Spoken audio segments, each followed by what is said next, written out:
Today is Friday, the 5th of June 2026, and it is a pleasant morning. A warm welcome to your program, Good Morning Sierra Leone, the program that always starts your day.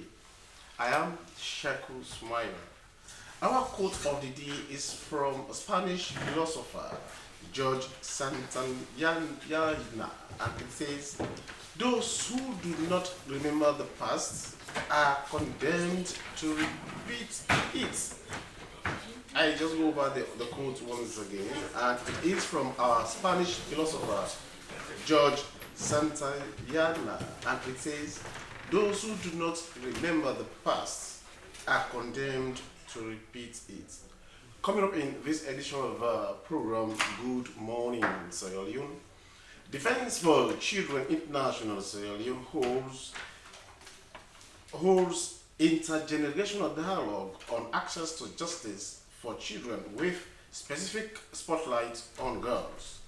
All People's Congress Party to conduct outstanding lower level elections in constituencies and wards where previous polls were petitioned due to dispute, petition and over elections challenges. And also in this edition of the program Good Morning Sierra Leone, the Sierra Leone Film Industry Labor and Marketing Guild to officially launch its 5-year strategic and development plan. All these and more lined up in this edition of the program Good Morning Sierra Leone, live from a broadcasting house, New Englandville in Freetown. But then there is a breaking news. However, this is Good Morning Sierra Leone. I'm Sheku Smiler.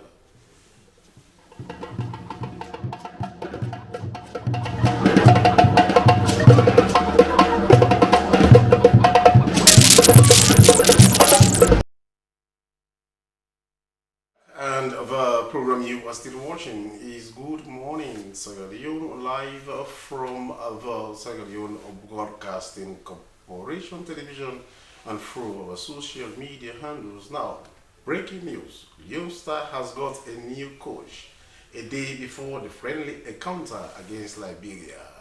Well, our sports correspondent Abdul Kabir is here to tell us more. Abdul,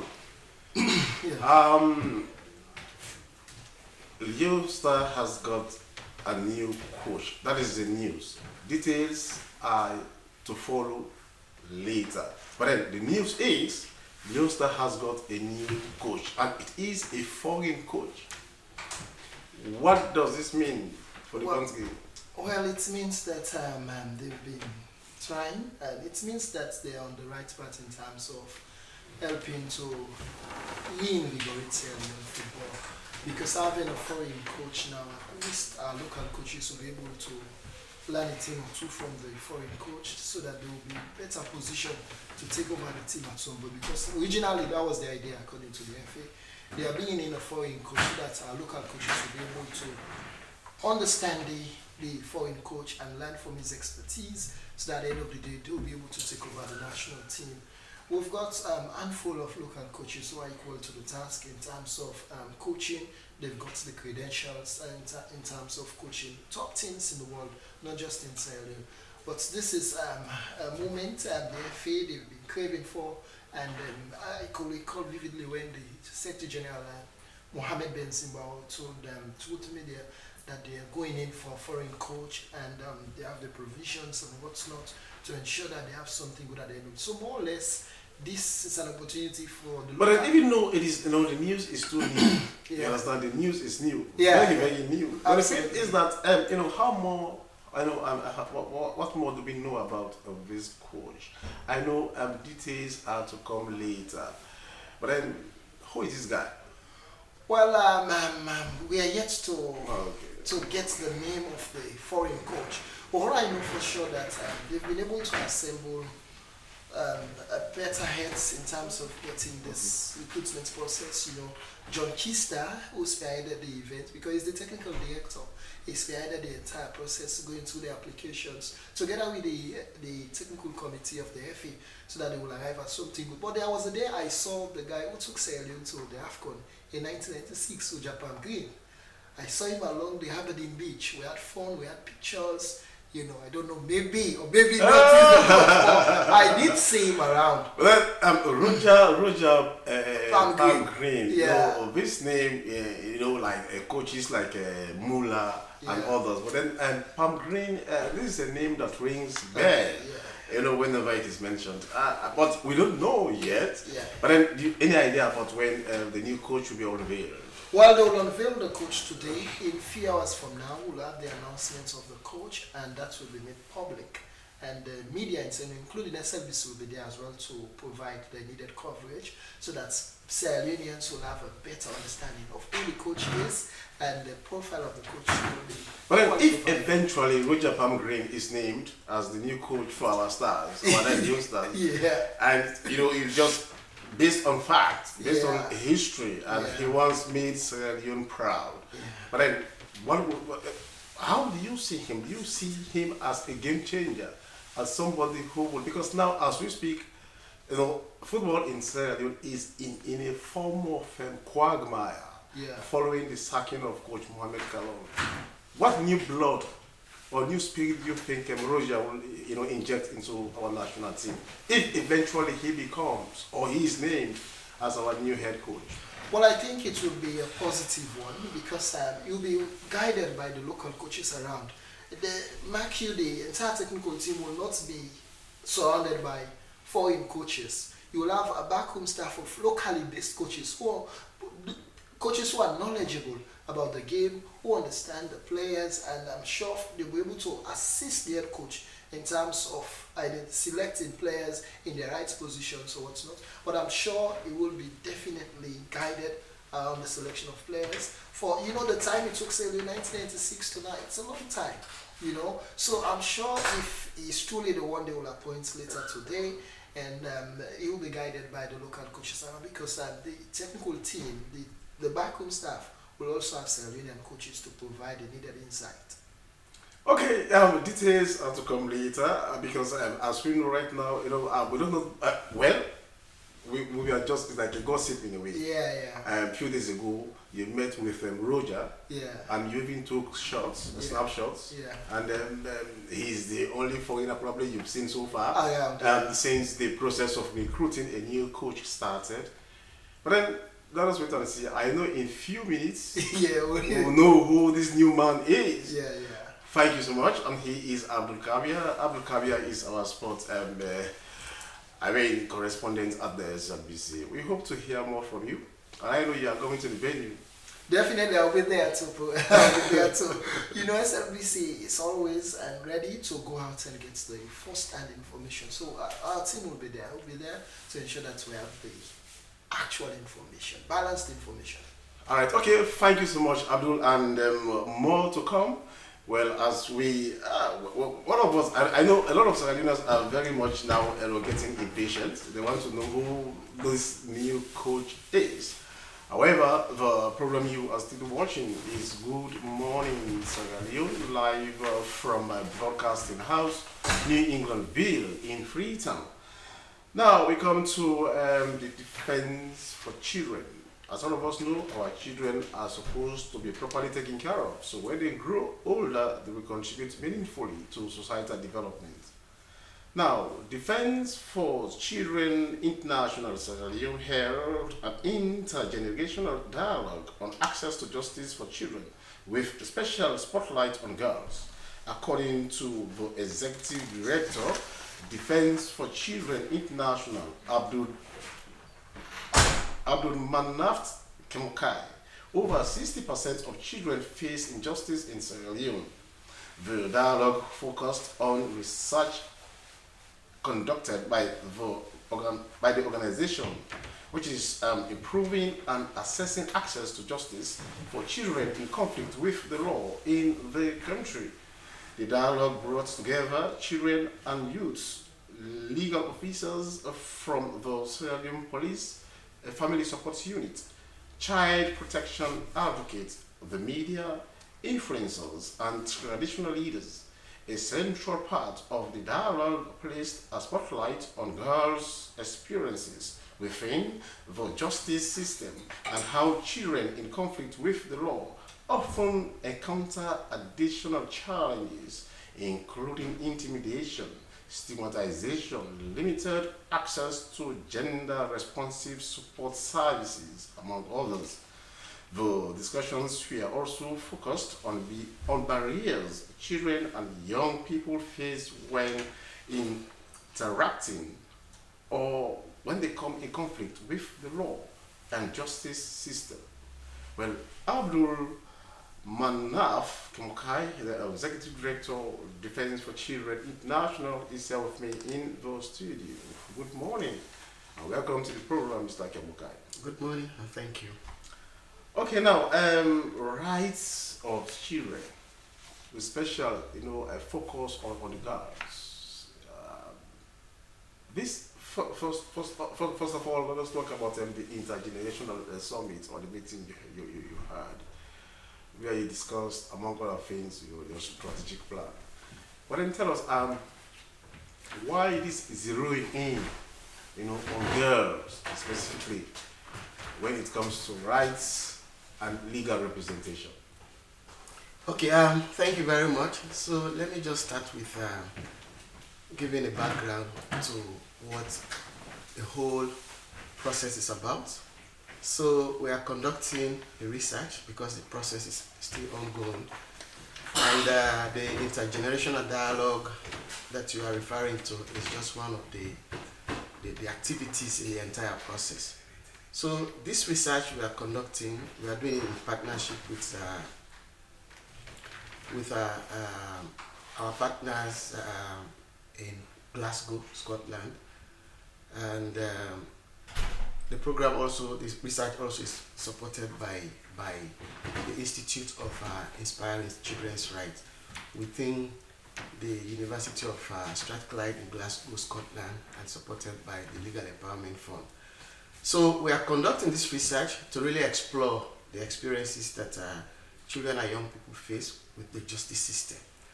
We are looking at really both boys and girls, but with special spotlight on girls' experience, given the fact that girls are often missing, or hidden within the justice system, especially for children in conflict with the law. Because most often, when girls encounter the justice system, it is only from the perspective of victims, but not always as children in conflict with the law. So we are exploring their experiences. We also want to understand their perception about justice because they are equal citizens. They also evolve, from being baby, toddlers, as well as children and young people.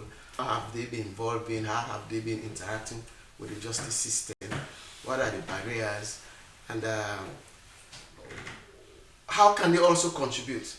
And because we understand that children and young people have a lot to contribute, we design the research in such a way that it could be co-conducted with adults. So this is a study that is conducted by both young people as well as the adults, in order to ensure that we can really have the true insight of young people, not only as respondents, but also as those who go out in search of the information.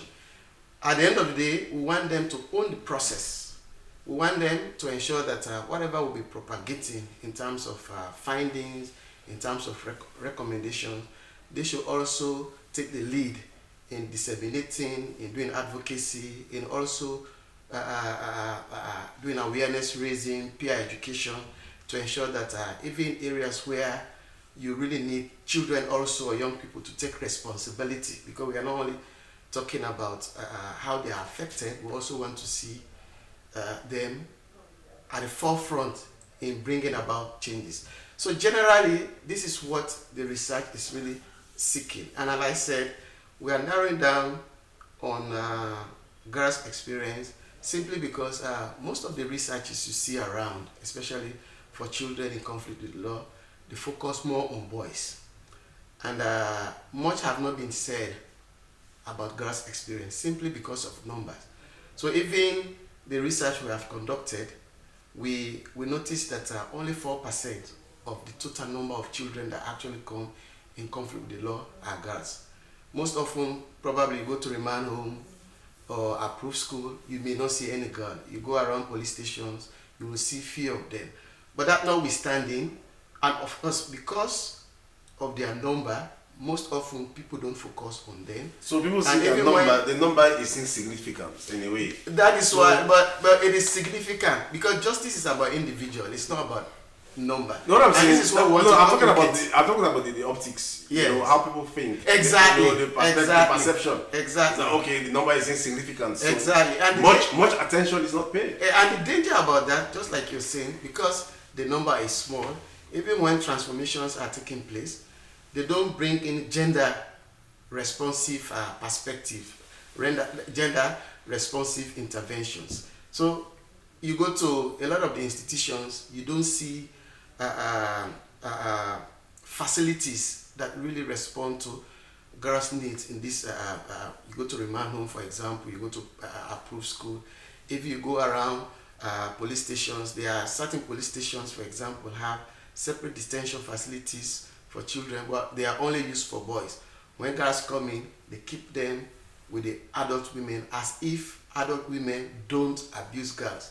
But this research has also revealed that these are all possibilities. Recruitment of girls even into commercial sex work also happen even within police cells where girls and adult women are also. But then one other aspect, I think it has become a national campaign now, spearheaded by no less a person than the First Lady. That is access to sanitary pads. You know, is the research you're doing or conducting, does it cover that particular aspect also? Because it is very important. Yes, it covers everybody, everything. Because as long as they're in there, Exactly. you know, their vulnerability, Yeah. you know, increases in a way. Yeah. Yes. So do you also look at that? Yeah, we looked at everything. Access to the basic needs. You talk about hygiene, sanitation, you know, access to water. You talk about even access to legal aid. You talk about even conditions of detention. You talk about trial proceedings and how long it takes for even trials to be concluded.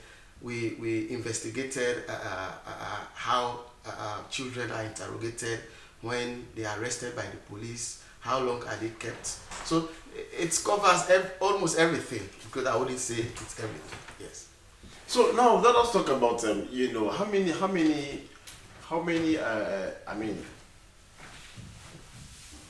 correctional facilities have you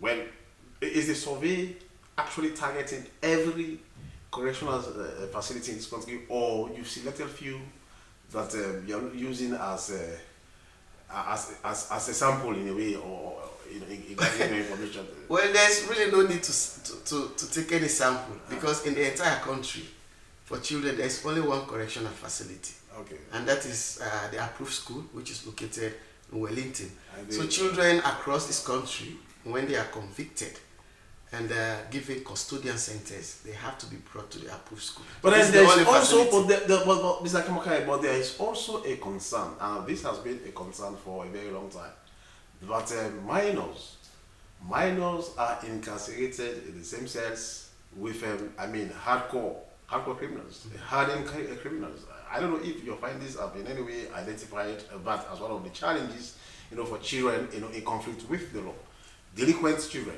Yes, I'm happy that also as journalists you know about this. And I think a lot of people have spoken about this, but it is still the same thing.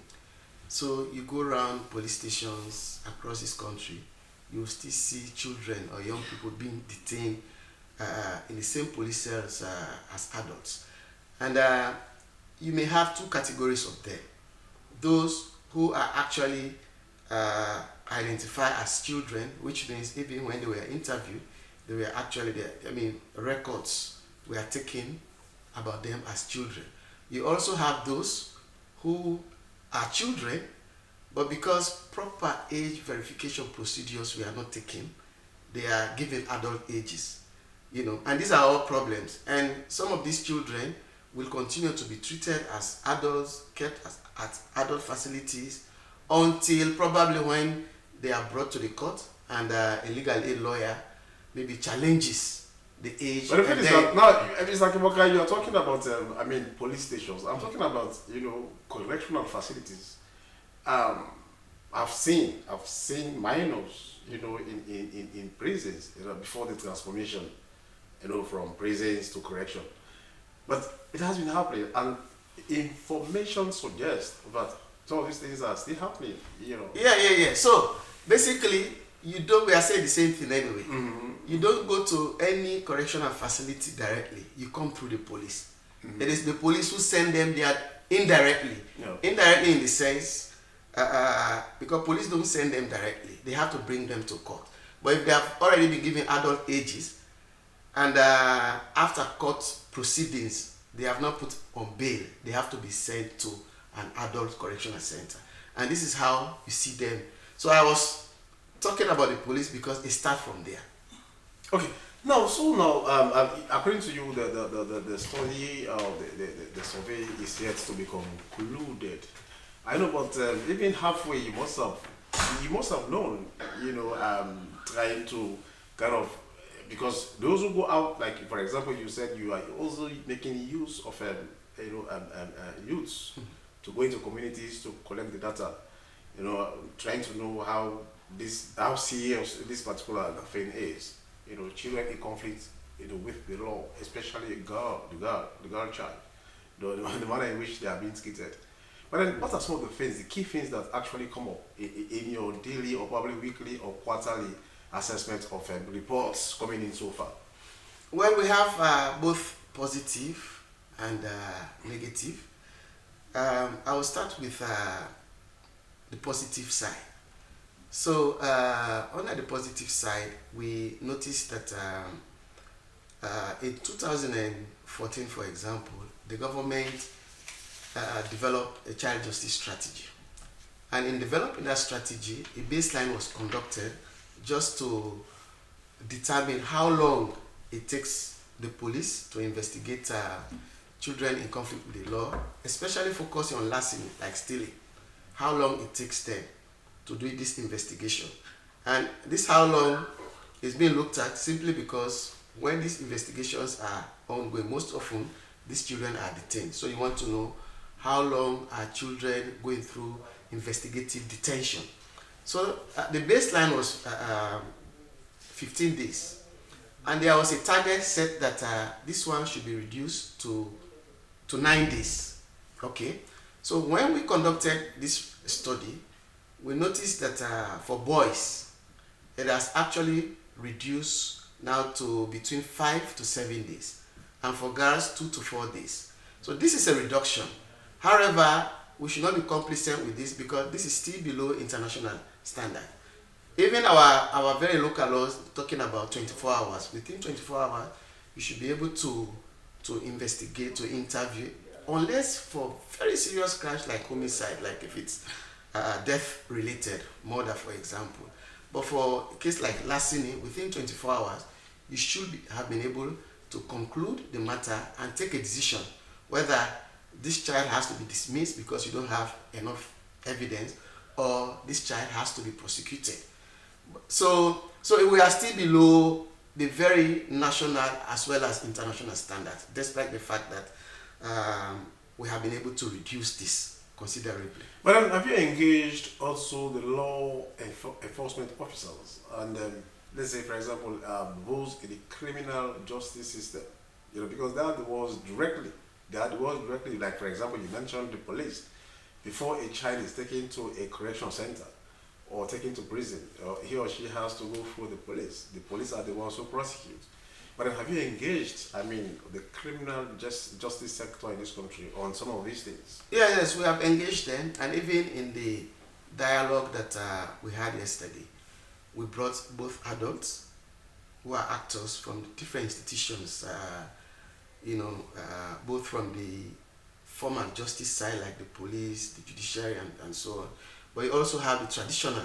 We have traditional rulers.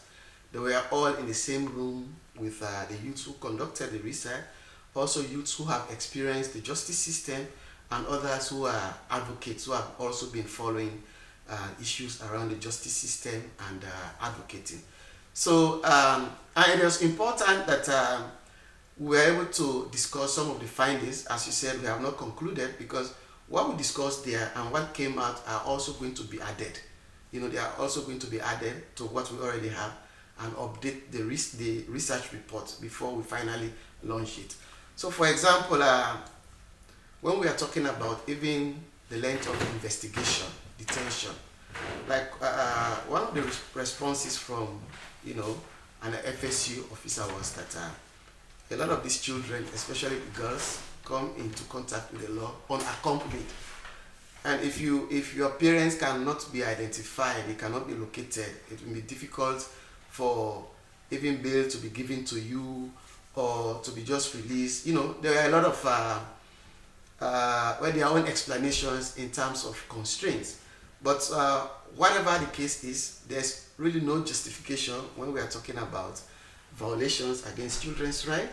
And we are doing this study in order to expose all of this. It's not to embarrass anyone, but it's also to convey messages around even the constraints that the very law enforcement officials are also undergoing, so that government can increase their investment in all of this and ensure that at the end of the day we are actually providing the best for children. Because the legal system is not meant for punishment. It is not meant to, you know, to increase violations that children face. It is not meant to take children out of their normal life. So for example, keeping them in detention for long means you are taking them out of school. But that's not the purpose. The purpose is for them to be rehabilitated, to be reformed, but even more importantly, to be empowered. Because legal system, or the justice system should also be empowering. When I come in contact with the law, I should learn a lot. I should be empowered to understand what I should do in society, to understand what is unlawful, and to understand what I should not do. Okay, now, Mr. Kimoke, let us talk about them. Like you said, when in prison or in correctional facility, when you move out of that prison, probably when you should have finished your jail term, you are expected to go back to society and contribute to society, in a way. But then, I don't know, but then in some of these facilities, the remand home and even the approved school, I've not seen anything like, for example, skills training, educational facilities, skills, so that when you come out, you fit into society. Because that is the reason for correction. Exactly. So do you monitor all of those? Yeah, we monitor all of these things you're talking about. And even in the dialogue yesterday, all of the heads of these detention or correctional facilities were also there, and we are talking about the same thing. They are also concerned that, for example, the remand home really has no skills training programs. Most often, these children are just locked up for the day. They are not going to court every day. You don't also even have facilities for psychosocial counseling, and even where they are provided, most often provided by NGOs based on their programs. We also do provide these interventions, but most often we do them more when we have funding, when we have the staff. Because when you don't have the staff to do it, you will reduce your intervention. So this is why we are doing all of this research, to really ensure that we can have sustainable means of support for these interventions, for these programs. You go to approved school, yes, you have some skills training facilities there, but it's very minimal. It is not sufficient to really contribute to what we call actual rehabilitation. We don't also have enough post custodian programs, because even after the child would have left the approved school or remand home, it is really key that there should be follow-up programs in order to ensure that there is no recidivism. This child is not coming back into the system, because a lot of these children come into the system because of their social backgrounds, because of their family backgrounds. So there are a lot that we need to do even after they may have left either the police cells or the approved school or remand home, as the case may be. All right, okay, thank you so much. He is Abdul Manaf Kemukai, Executive Director of Defense for Children International, talking to us about a summit, a dialogue forum, an intergenerational dialogue, which means, children are there, adults, as the case may be. Thank you so much for your update this morning. And the program you are still watching is Good Morning Sierra Leone, live from a broadcasting house, New Englandville, in Freetown. Well, it's time now for us to talk about health, because it is really essential that we take care of ourselves. And in every edition of this program, we attempt at letting you know or advise on certain things that you must do or mustn't do to ensure that you remain healthy. Well, in today's health tips, we take a look at signs of schizophrenia. Schizophrenia is a serious mental health condition that can have severe effects on persons' physical and mental well-being. People move through stages of schizophrenia in 3 phases. Learn the symptoms of each phase in this video from Cleveland Clinic. Schizophrenia is a severe mental health condition that can have serious effects on a person's physical and mental well-being. People with schizophrenia are disconnected from reality. They may experience hallucinations and delusions that cause enormous struggles in their day-to-day lives. People move through 3 stages of schizophrenia. Symptoms build up, worsen, and improve, and then the cycle can start all over again. Let's take a look at each of the 3 phases and how they affect someone living with schizophrenia. Phase 1, onset. Early signs of schizophrenia may look like other mental health conditions. They include feeling afraid, suspicious, or paranoid, withdrawing from family and friends, trouble focusing, or loss of motivation. Phase 2, active. Soon, schizophrenia takes full effect. In the second phase, known as the active phase, the person loses contact with reality. They may have delusions and believe things that aren't true. Some people have hallucinations, seeing or hearing things that aren't there. When they speak, their sentences may be jumbled or incoherent. They may have a lack of emotion or expression when they speak, and they may move erratically or not move at all. Antipsychotic medications often improve these symptoms. Phase 3, residual. In the 3rd stage of schizophrenia, they may seem recovered or improved. Their symptoms lessen, but they may still hold on to odd beliefs or show little enjoyment or pleasure. Without consistent treatment, improvements are usually temporary. Hallucinations and delusions may return, and the person can slide back into the active stage. Most people with schizophrenia are not able to recognize their condition. They often try to self-medicate with drugs and alcohol. If you believe a loved one is living with schizophrenia, encourage them. Back, and the program you are still watching is Good Morning Sierra Leone. I hope you learned a lot from that particular health tips, because it is really essential that we keep ourselves healthy. And the program you are still watching is Good Morning Sierra Leone. Well, we still have here in the studios Mr. Kemukai. He is the Executive Director of Defense for Children International. Now, Mr. Kemukai, let us talk about Defense for Children International, because this name has been around for a while now. What has been your interventions? In the first place, give us a brief background to DCI. Yeah, thank you. So, Defense for Children International, of course, it's a global children's rights movement. We have the International Secretariat in Geneva, and the organization is established in over 30 countries across the world.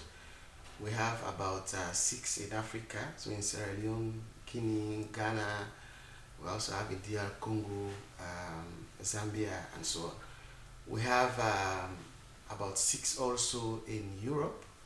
We also have in Latin America, and there are also a lot. We have also a lot in the Middle East, you know. So in every country where citizens really want to have Defense for Children International, they can come together, start interventions that concern children, and apply to the International Secretariat for recognition so that they can be allowed to use the name and the logo. So this is how Defense for Children International is really different. It is not like other international organizations where the headquarters anywhere in the world can come to a particular country. They say, hey, we want to establish an office here, a home office, and start interventions. They recruit their own staff, and all interventions will be still connected directly to decisions at the headquarters. This is different. For Defense for Children International, it is actually like local organizations connected to an international movement. So we started our own organization in 1998, even though we gained much recognition in 1999. So we are over 25 years now. So and we have been doing quite a lot in actually promoting access to justice for children. That is really the area that we started with. So coming here to talk about research that we are conducting on how children are interacting with the justice system, the barriers and the challenges they face. It's not new. This has been what we have been doing since the establishment of this year. But however, along the line, because we realized that this should not be a standalone program, it is also connected to other issues. So for example, a lot of the children we have been encountering into the justice system have been having school problems. Either they are out of school or they're having challenges with the school. So we brought in access to education, especially quality education, as part of the program. And we are working in about 31 rural schools in Bombali, Pujong, Kenema, and Bo districts, including schools that are providing education for children with disability.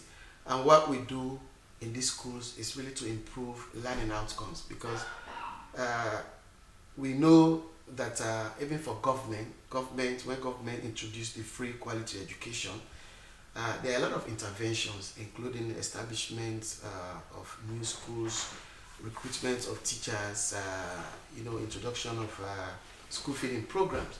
But what government has also realized is that in as much as there's a boom in access to education, I mean, the number of children coming into the educational system, but learning outcome is still minimal, especially in rural areas. This is simply because we still have a lot of teachers that are untrained and unqualified. The trained and qualified ones are more concentrated in the cities. You even have more teachers in Freetown, some not even attached to schools, but they run their private schools or lessons. Whereas in the provinces, especially beyond the provincial headquarters or district headquarters, going to the chiefdom, headquarters and beyond that, you hardly see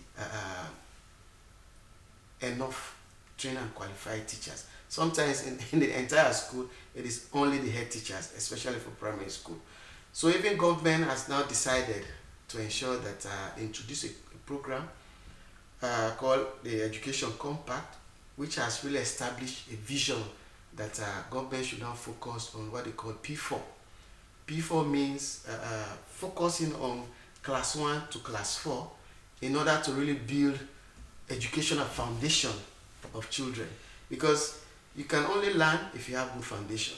And this is also some of the lessons we have learned in the justice system. When we take children out of the justice system, we support them to return to school. But those who succeed in going forward are those who have had strong background, who can read and write. For those who never had any strong background, you take them back into school, they will not continue. So But this is you, also you divert them to skills. exactly.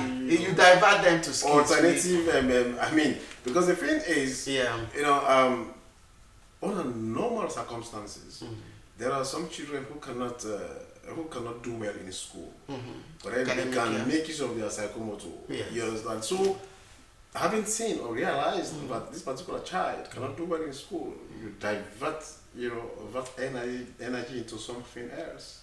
Is that what you've been doing? Yeah, yes, we have been doing that, and we are still doing that. But education, like what you're saying, not everybody has the ability or the acumen, to end up with the higher level, academic, framework. Some people will definitely have to be diverted, but even in that, you need foundation, because even if you are learning skills, at the end you want to market, you want to do marketing, you want to use social media, so you should be able to communicate. Definitely. So you may not end up in university, which we already know, and we already know that university education is not the only way out.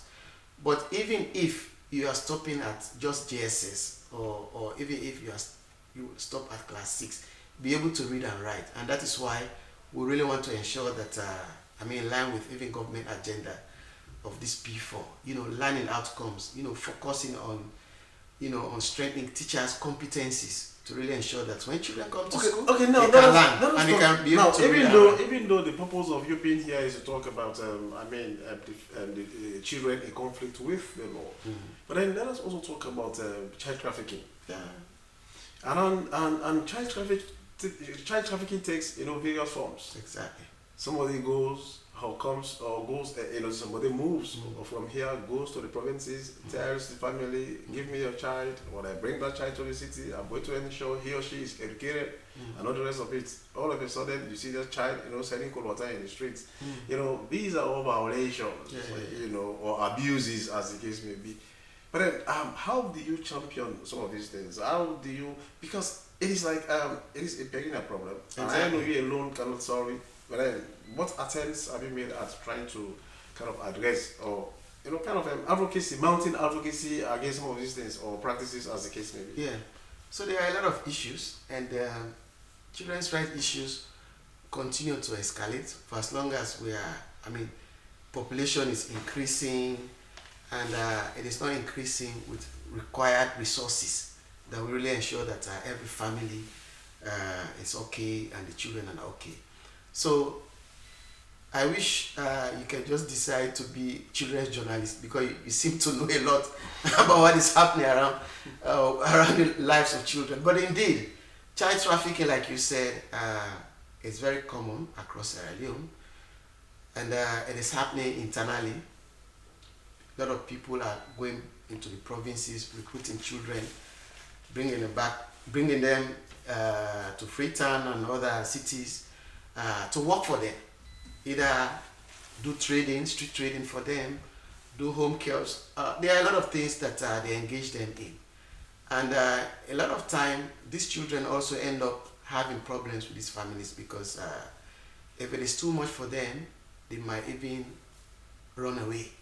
And when they run away, where would you find them? In the streets. When girls get into the street, for example, what they may end up engaging themselves in is commercial sex work. Yeah. And some of the dangers, when there is police raid, they can be arrested.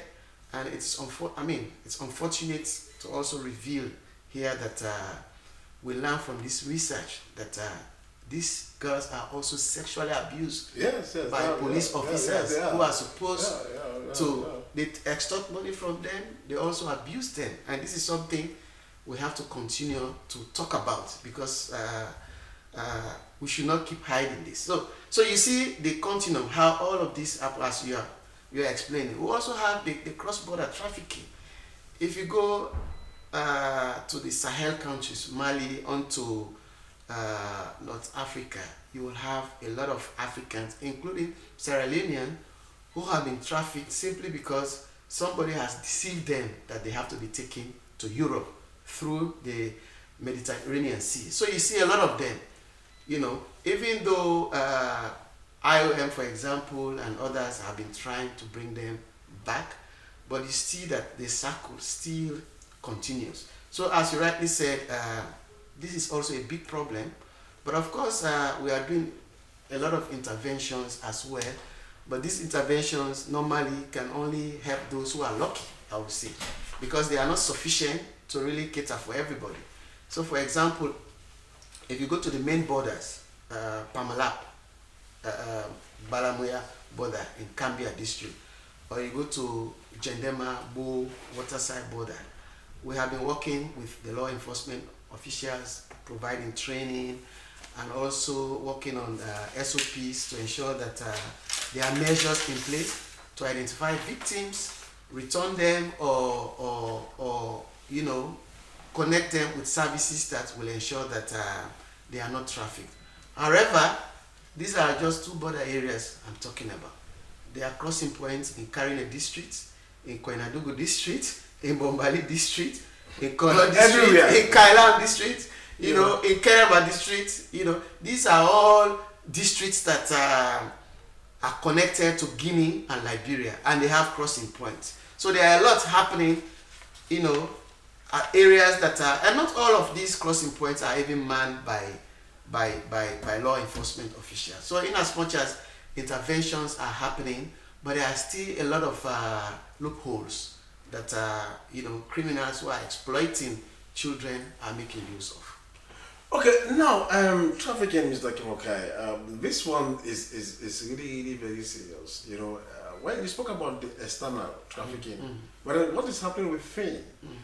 It's even dangerous. Yeah, because we see the way now, for example, children who end up in the street or on the street. Some of them, if you check their background, if you interview them, you will come to realize that these are children taken to the urban areas, not only Freetown, Makini, Bo, Kenima, Kono, as the case may be. And all of a sudden, those who brought them, some of them they are abandoned, or probably they stole some fish or rice in a pot in a house. That child is driven, he or she is in the street or on the street, and the problem keeps on accumulating. And I know for sure, but you've been, as Defense for Children International, I've been seeing your activities across. What do you think can actually be done to kind of address some of these things? I mean, you need a holistic approach, or what do you think? What do you think should happen? Yeah, we need a holistic approach, and it is not only holistic; it should be sustainable and consistent. As I've been saying, a lot of interventions that have been done to address these issues have been more project-based. And as a country, I work for an NGO, and I know that it is important to have projects to address these issues. And these projects can also create impact for as long as they are there, but they can never be there forever. Okay. And sometimes we also start these interventions for 1, 2, 3, 4 years, as the case may be, and then when the funding dries, we stop. And maybe we start having similar problems. Yeah. So government needs to step up. Okay. Government needs to step up and do more. We know that government is doing a lot also, and there are a lot of priorities. But when it comes to children, government needs to prioritize more. Right. Increase funding. You really ensure that a lot of these interventions that our NGOs are piloting or have been doing over the years are not just abandoned, but government can come in and really ensure that they continue, so that we keep addressing the problems using these evidence-based interventions that have been successful. All right. Okay. Thank you so much. He is Abdul Manaf Kimokai, Executive Director for Defense for Children International. Thank you so much for your updates this morning. And the program you are still watching is Good Morning. So, we shall be joining our outside broadcasting at the Queen Elizabeth II Key, where no less person than the President of the country, Dr. Julius Matabio, will be visiting. However, I go through the papers quickly, and I start with the Standard Times. And the Standard Times says, University of Sierra Leone impasse. No cost extension request raises new questions. Addressing the gender gap implementation, the Women Environmental Program host stakeholders. All of these and more you can see in the Standard Times newspaper. Well, from the Standard Times, I move on to the Roll Call Express, and it says Dr. Owis Kroma calls for stronger environment protection in schools. BRAC, Social Welfare Ministry, signed MOU to support vulnerable communities. President Bill meets First Bank Group CEO. All of these and more in the Roll Call Express newspaper. From there, I move on to the A to Z newspaper. A to Z newspaper says Sierra Leone strengthens economic diplomacy. Communication Minister reaffirms commitments to stronger digital economy. ACSL unveils new measures to boost electoral participation for PWDs. Well, all these and more you can see in the A to Z newspaper. And my final paper here is the Africa 24. Africa 24 says APC's MPs death shocks Parliament. Government gears to reduce maternal death. ECSL reaffirms commitment to electoral process. Well, that is how we say goodbye. It has been Good Morning Sierra Leone, which came to you live from the Sierra Leone Broadcasting Corporation television, and thanks to Mr. Komokai from Defense for Children International. And today Sierra Leone is going to unveil a new coach. Leone Stars, new coach. Well, the name of the coach we are yet to know, but then our team is there to ensure that we bring you the stories or details as they come. Good morning, Sierra Leone returns tomorrow. Many thanks to the entire production team, especially producer Daphne Zainab Kamara. I am Sheku Smile. Thank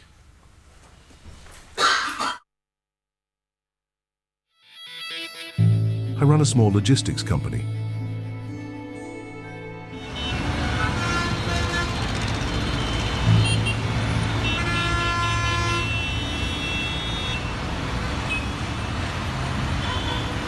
Every cent counts. I didn't think I needed a fuel card until I got the Cornex fuel card. Now, I track exactly how much fuel my fleet uses, in real time. And when my wife or kids need fuel, no cash, no stress. It's safe, accepted nationwide, and I control how much goes on each card. At the end of the month, I see the savings, real savings. Cornex fuel card. I didn't know I needed it. Now, I can't run my business or family without it. Fuel smart. Live smart. Visit any Cornex filling station to sign off, or any Cornex office to get your card. As a mother of the house, whenever I want to prepare palm soup, there's no need pounding palm fruit. All I need is Nkulenu's Ghana's original palm soup base. My soup is done, and its preparation, it is not difficult at all. Nkulenu palm soup base. It's easily done with no difficulties. Just take few ladles and your soup is done. And its flavor, it's amazing. This is Nkulenu's Ghana's original palm soup base. And this is Nkulenu's Ghana's original spiced palm soup base. Iron fruit and turkey berries are naturally added. Also available Brown Gold Natural Cocoa Powder, Sunny Gold Brown Sugar, Neat Fufu Flour, Shito, Pisa and Moringa. All available at Nyami Ado Enterprise, 1 Lower Waterloo Street, Freetown. Nkulenu palm soup base. Ghanaian origin.